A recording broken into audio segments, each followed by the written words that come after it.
So juicy. Yum.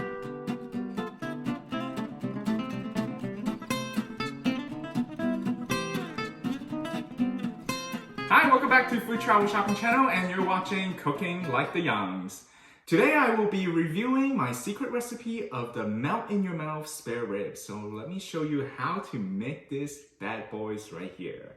It is so delicious. I guarantee you, if you cook for your family, they will always want ribs.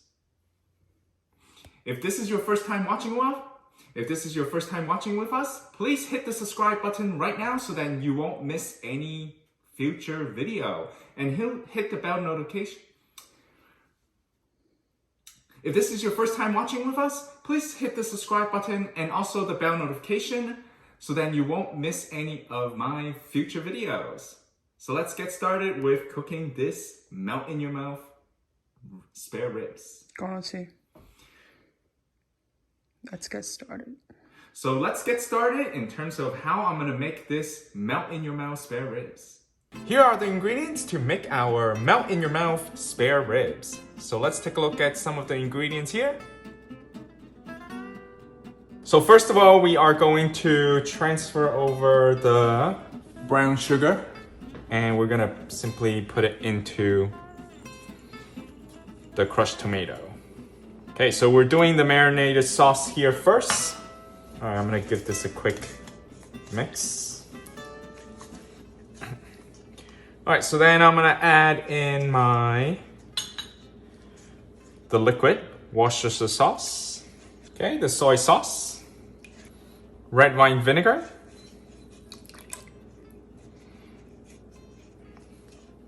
all right, so now I'm gonna add in my cumin, chili powder, paprika, okay, garlic powder, cayenne pepper, and finally salt. All right, so we wanna mix it really well here. And finally, I'm gonna add in 1 can of the tomato paste.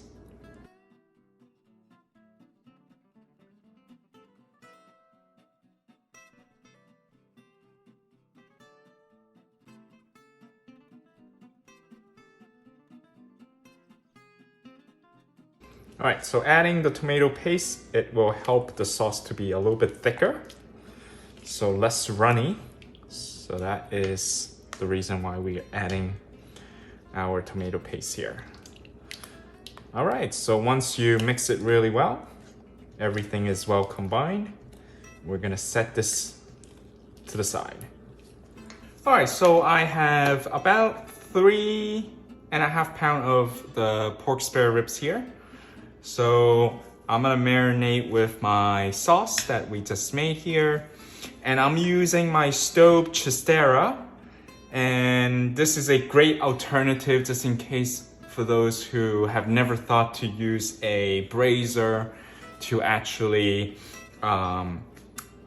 bake your ribs here. We're gonna put it into the oven. But to marinate the pork ribs, I would highly recommend you do it the night before, so it really absorb all the flavor and really marinate it. All right, so I'm gonna put some sauce into my chiatera first. So we wanna layer a sauce on the bottom. And it's great because, you know, we're gonna use the whole pot here, and this allow us to, you know, it has a lid. So when we put it in the fridge, it's just so much easier. I'm gonna layer my pork ribs in, and we're gonna add a layer of sauce here in between. You wanna spread that out. Okay, and then finally transfer over my second piece of the pork ribs. Okay, with the remaining sauce, we're gonna scoop that in. All right, make sure we coat the pork ribs with the sauce. All right, in the past, I never really use I use a regular roasting pan, a deep dish roasting pan. But this time I feel like, well, might as well try to use my Staub Chiatera that I recently purchased. So I can't wait to see the results here. But most of my friends who had this ribs, they always are in love with my melt in your mouth spare ribs. So I am reviewing my secret. Okay, as I mentioned this earlier, the perfect, one of the best thing about this using the Staub Chiatera is that we can close it with the lid, and now I'm gonna put it in the fridge. All right, so we have marinated overnight our melt in your mouth spare ribs. And now we're gonna put it into the oven with the lid closed initially. And we're gonna go ahead and bake this for 350 degrees for 3 hours. Okay, so we're halfway through the cooking time. I'm gonna uncover it. All right, so look how beautiful it is. All right, so after we remove our melt in your mouth spare ribs, so now let's take this out and I'm gonna cut it. I'm gonna serve it on my marble directly, but we're gonna cut this up first. There's still steam coming out of the pork ribs. All right, so apparently using the stove to make this pork ribs, you can use a little bit less time. So this is my first time using the stove pot, but I made these ribs many times. All right, so I got gloves on so I can just technically cut into the ribs. They're just so tender. Now,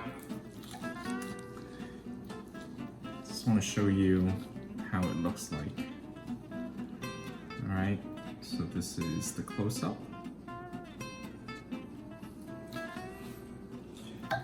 All right, so depending on the texture, some of you still wanted some texture, not like literally everything just falls off the bone. So there's a couple of different ways that I do it. Sometimes if I want to have it a little bit more fall off the bones directly, if I'm serving it with like pasta and stuff like that, which I do want it to fall off the bones, I would lower the temperature to 300 degrees and you cook it for a longer time. So right now, using my stove, I cooked it for 2.5 hours or so. Yeah, so around 2.5 hours or so. But if you cook it lower temperature and then for longer, so then you can have more of where the meat really start falling off. So today, because I'm just having it as ribs, I don't want it necessarily to completely fall off the bone. It is very tender and juicy already, so that's how I want it. All right, so let me go cut another piece here. There is 2 racks. So I did 1 full rack. Okay, I'll use my gloves here. All right, so you can see one of the bone already detached here. So it is very tender.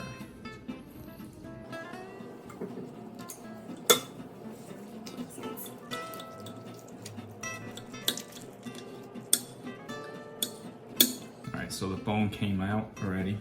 All right, I'm gonna kind of stack them up here first because then I wanna kind of plate this a little bit nicer.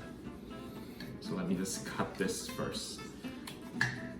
Okay, you can definitely use a cutting board, but I just decided to be like a little bit lazy today. So instead of doing that, I'm just doing it directly onto my serving granite here.